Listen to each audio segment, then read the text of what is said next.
Hello again.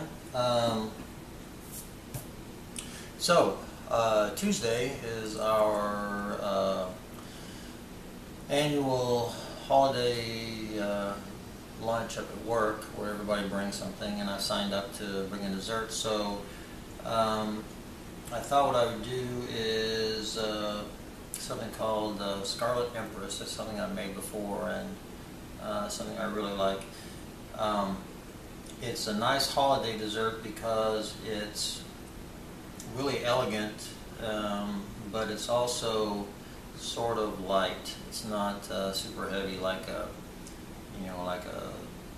super chocolatey, fudgy cake or something like that. So Scarlet Empress, got the recipe from this book, The Cake Bible by Rose Levy Barenbaum. If you really like baking cakes, this is the book to have. And so it's called the Scarlet Empress. It is what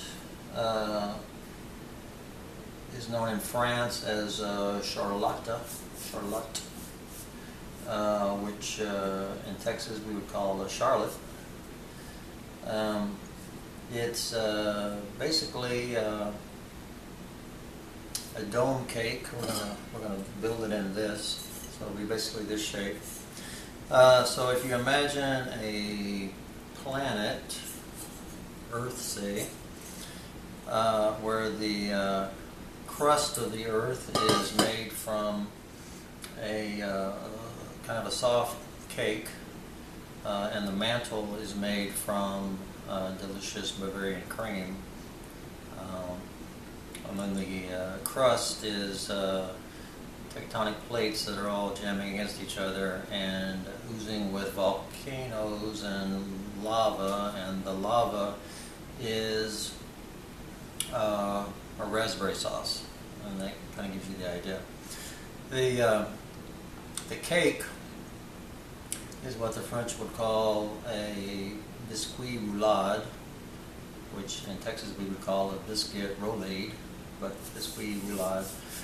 It's like a sponge cake. It's like an American sponge cake, except not as disgusting and nasty as American sponge cake. It's sort of very light and airy.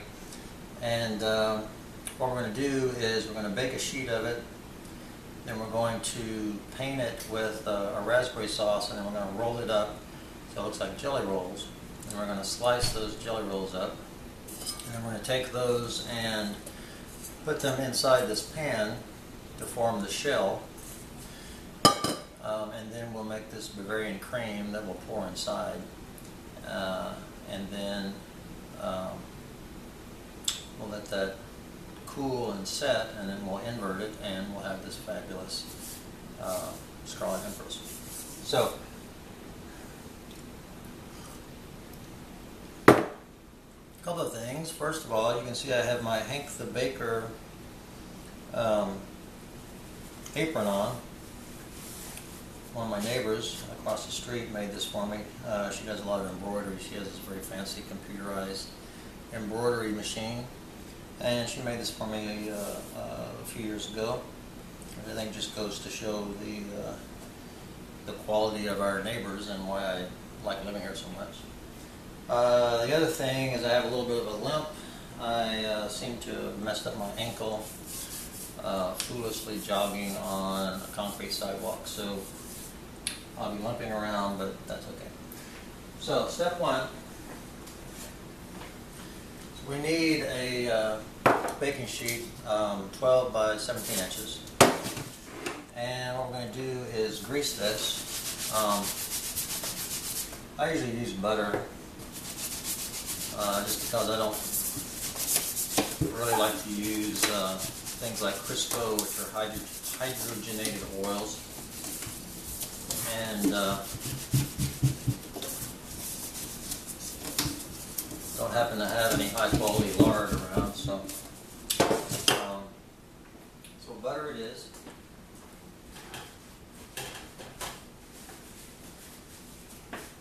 And we're going to butter the pan, then we're going to take some parchment paper.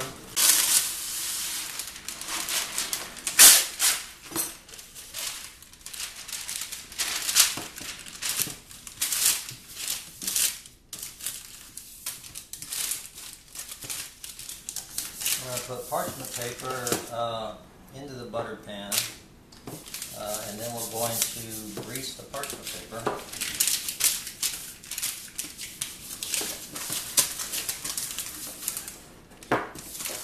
I know that seems sort of redundant and like a lot of greasing and preparation, but we are making a pretty delicate cake, and it'll pay off in the long run. So now I'm going to take a little bit of cake flour and just sprinkle that in here, and knock it around. We need a little bit more.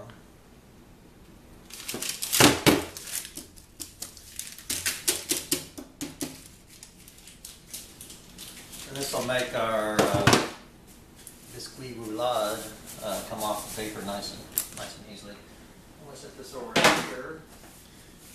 Okay, so to make the roulade, the first thing we need is cake flour.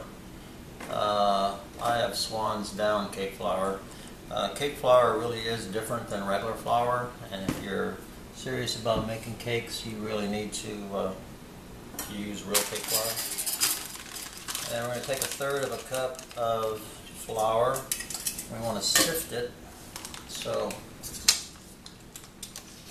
I'm going to put that into my sifter here and sift that into this bowl. And then we're going to take cornstarch, and we need 3 tablespoons of cornstarch. 3. And we're just going to whisk that together to kind of combine it a little bit. And we'll be using that later on. Okay, next step is eggs, because you can't make a cake without eggs. So we need 5 eggs. We need 1 separated, so it's just an egg yolk. So we'll do that first of all.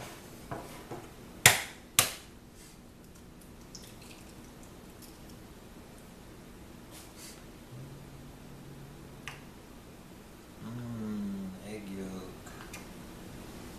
So there's our 1 egg yolk. And then we're going to also separate 2 more eggs. We're going to put those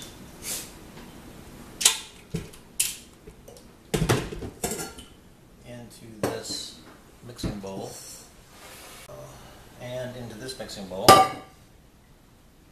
So we're going to put the egg yolks in here and the egg whites in here. I think it's always best to do these separately, one at a time, just in case your egg yolk happens to rupture, which does happen from time to time, and then you ruin your egg whites. It doesn't really hurt to get a little egg white in the egg yolk, but it does hurt to get egg yolk in the egg white. So we're going to add our 3rd egg yolk in here, and I'm going to wash the egg yolks off my hands. I should also point out that the oven is preheated at 450 degrees. I like to preheat my oven for a long time. I think it really helps to have a nice even heat. Okay, sugar. Half a cup of sugar. This is organic evaporated cane juice sugar. You know, I don't know that it's all that much better than white sugar, but it is 1 step less processed. And our 2 other eggs. 1, 2,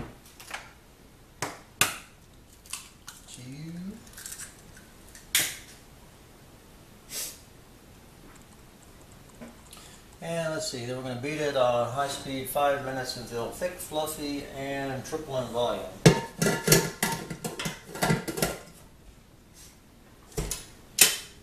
So we'll do that, and then I'll come back when it's thick, fluffy, and triple in volume.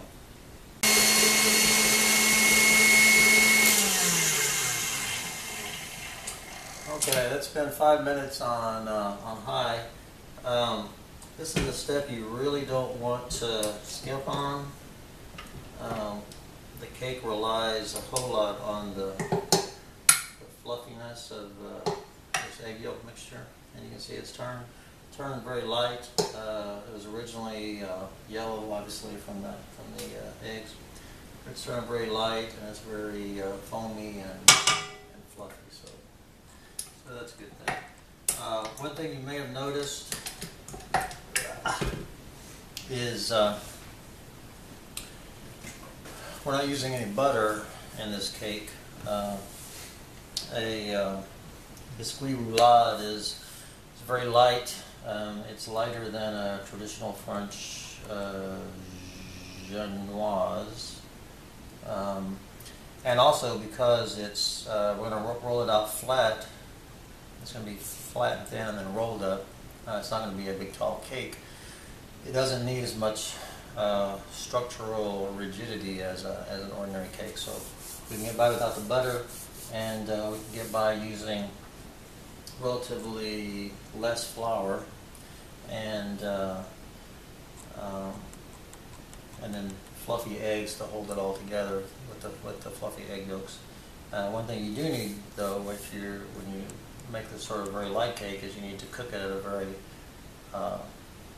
high temperature of 450 degrees, which is, I'm sure you know, higher than you would typically bake a cake, and that sort of allows it to set.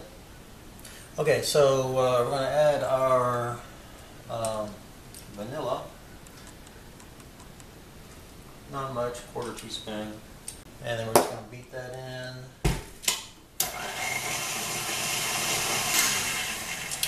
Mix it up good. And so now let's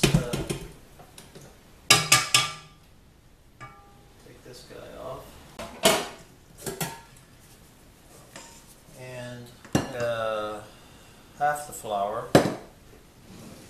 And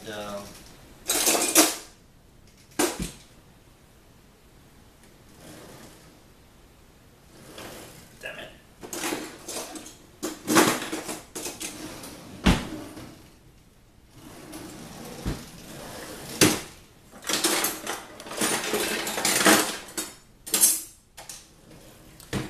So I have a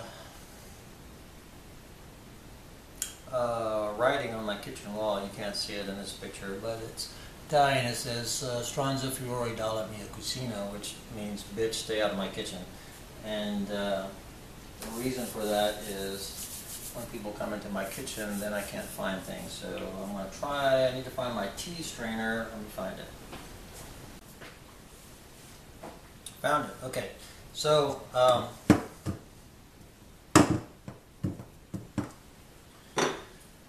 what we're going to do is we're going to take about half of this flour mixture, and we're going to sift it over the egg yolk mixture. Then you want to take a big whisk and just sort of quickly whisk that in just until it disappears.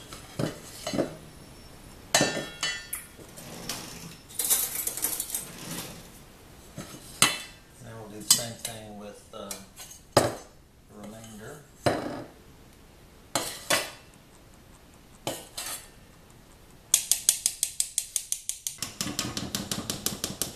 Even though it's been sifted once, there's still little chunks in there, probably from the cornstarch. But that's alright. So we're just going to whisk that up until all the flour is incorporated, but no more than that. So now we get to work on our egg whites.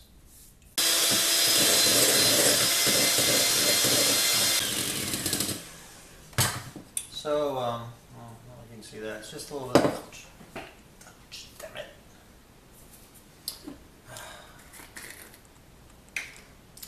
hell getting old, let me tell you. So a quarter of a teaspoon of cream tartar. So we're going to beat this until we get nice soft peaks, and then we'll add some sugar and then beat it until we get nice stiff peaks. So now we have nice soft peaks, which is to say when you lift the beaters out, you get something that looks sort of like a wave, cresting a wave kind of thing. So then we need to add sugar. Another tablespoon of sugar.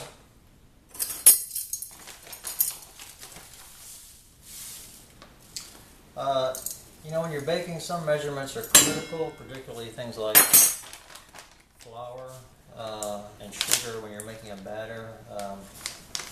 Other things, like if you're making egg whites, not so critical.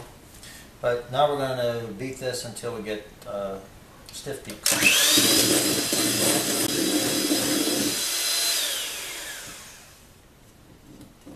And I don't know if you can see it, but so the peaks now are nice and stiff. They don't fall over. They don't slump. This is another step that you don't want to skimp on, because the airiness of the egg whites adds to the volume of the cake, just as the sort of foaminess of the egg yolks does. So now we're going to fold the egg whites into the rest of the batter. Folding is really not stirring. It's actually what it sounds like. It's folding the batter over itself until everything is incorporated. So that looks pretty good there. So now we'll hobble over here and get the prepared pan and pour the dough into it. And you can see, hopefully you can see how very, very light this is compared to a traditional cake batter. I mean, just on the spatula, you can feel how very, very light it is.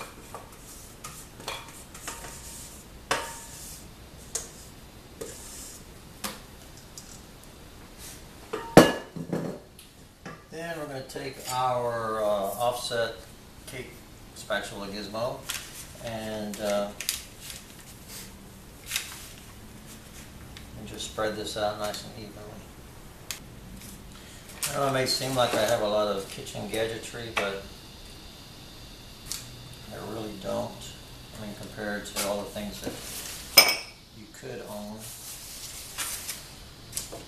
For instance, I only have one really good knife that I use.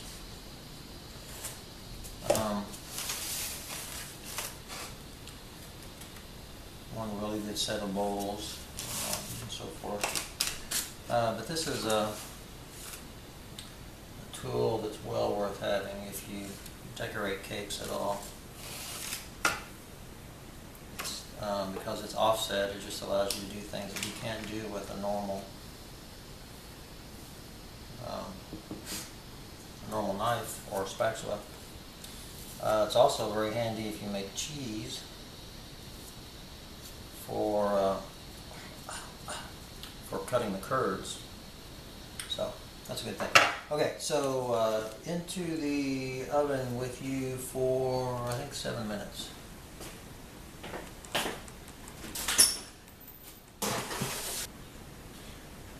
Okay, so it's out of the oven now. I'm going to put it here on a cooling rack for a second. One thing you want to make sure you do when you bake is be intimate and familiar with the temperature of your oven. Here the recipe says cook for 7 minutes.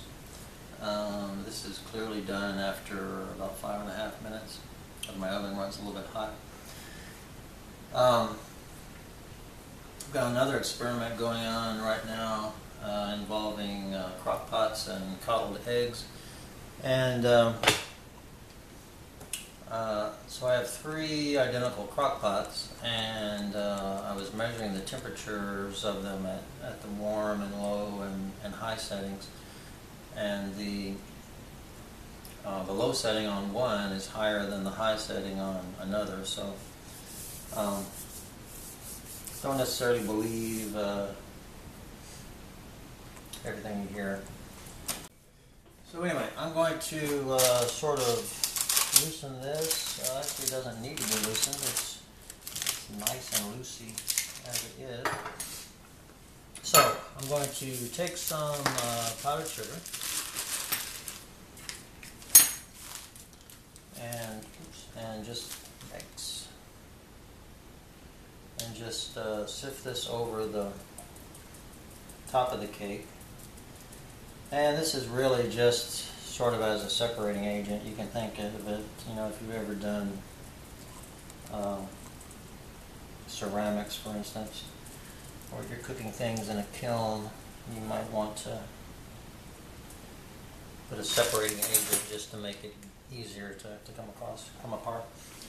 So now we'll get a reasonably clean kitchen towel, put that on top, and a pastry board, and then I'm going to flip the whole thing over, and we're done with this for now. Take this off. Oops. It's still surprisingly hot.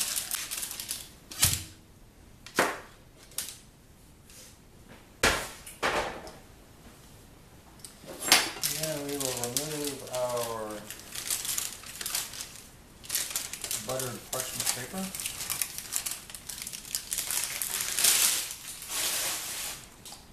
And as you can see or not see, we have a perfectly springy, soft to the touch biscuit roulade. Put a little more sugar over it. So now what we need to do is let it cool, and we don't want to let it cool flat because then when we try to roll it up, of course, it will crack. So, and really you can't use too much powdered sugar in a cake. So what I'm going to do, and I'm not sure the camera's picking this up, but it's on the board on the towel, so I'm going to put the towel over like this, and then I'm just going to roll it up. So it'll be rolled up with the towel separating the layers of cake from each other. So I hope that's clear. So you end up with something that looks like this, and it's a spiral of cake and towel. Okay, so we're just going to let that cool, and while that cools, we'll go to the next step, which is to make the raspberry filling.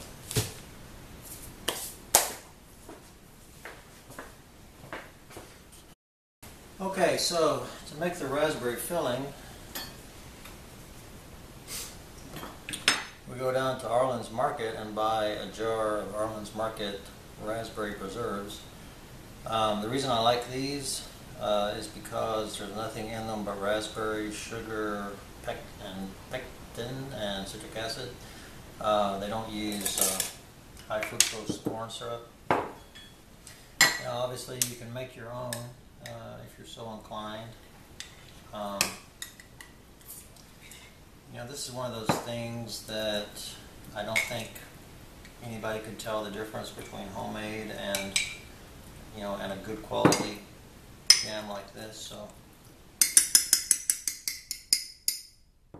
why go to the trouble? So I'm just going to pop this in the microwave. I want it to melt a little bit. We're going to use a brush to brush it on, so it needs to be where it'll flow a little bit. We need at least a half a cup. I've got a little more than that in here. I don't want to be cut short.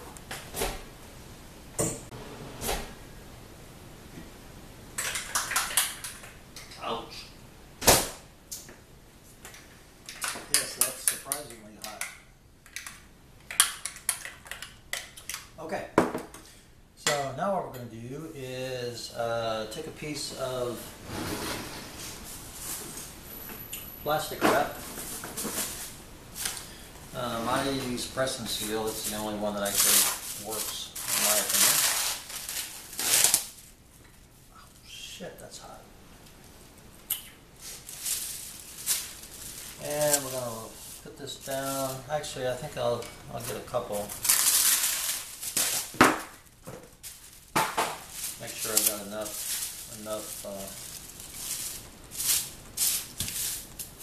depth. Then we're going to take the biscuit roulade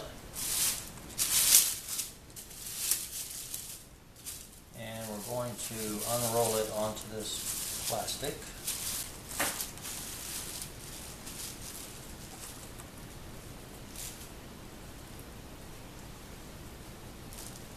And take it out of its towel.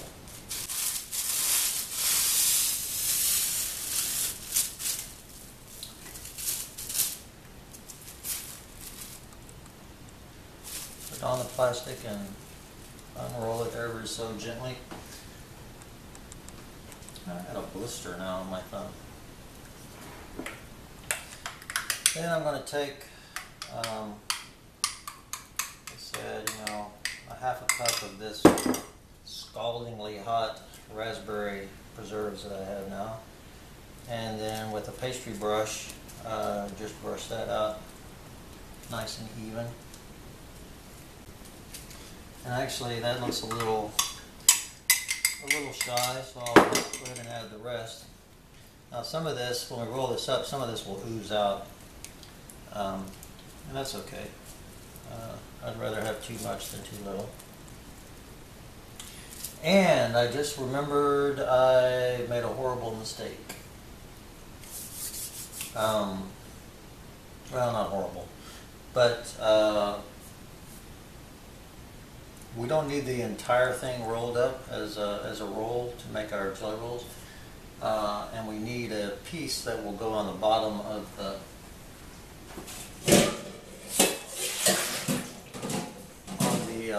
bottom of the cake.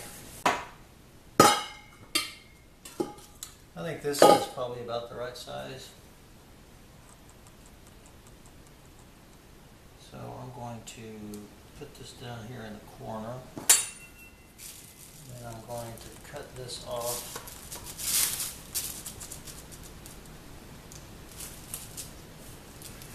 Right here and right here. And so we should have done this before we put the jelly on. You don't need jelly on the bottom piece, but it certainly won't hurt to have jelly on the bottom piece. Then I'm going to take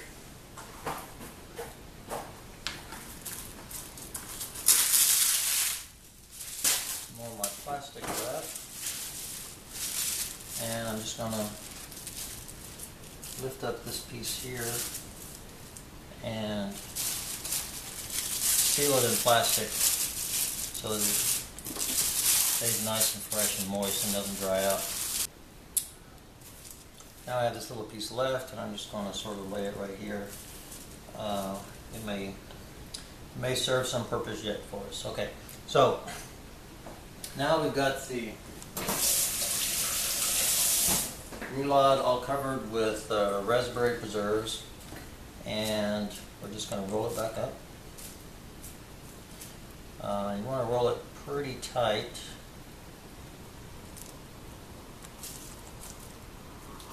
I'm going to roll with this little piece too.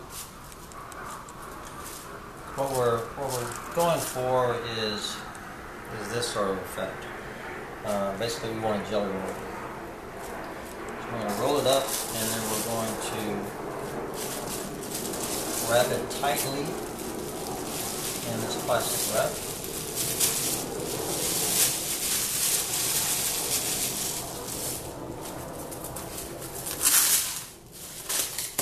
And I'm going to take my little piece I had left over, and I'm going to do the same with it. Roll it up nice and tightly. Then we're going to wrap each of these in foil and put them in the refrigerator and let them get nice and cool.